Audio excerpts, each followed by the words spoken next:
അടിപൊളി മീൻ ഫ്രൈ ആക്കാം അല്ലേ? കുറച്ച് ഉപ്പ ഇരച്ചിലിച്ച് കുറയുവേ.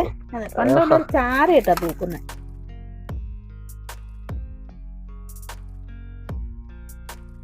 അപ്പൊ നമ്മുടെ മീൻ ഇങ്ങനെ റെഡിയാക്കി വെച്ചിട്ടുണ്ട്. വറക്കാനുള്ള പരിപാടിയാണ്. കുരുമുളക് നമ്മളിപ്പോ പറിച്ചോണ്ട് വന്നു. ഇഞ്ചി, പച്ചമുളക്, വെളുത്തുള്ളി, കടുക്, ഉലുവ, മഞ്ഞൾ പൊടി, മുളക് പൊടി, ഒരു 4 ഉപ്പ്, ഒന്ന് പേസ്റ്റ്.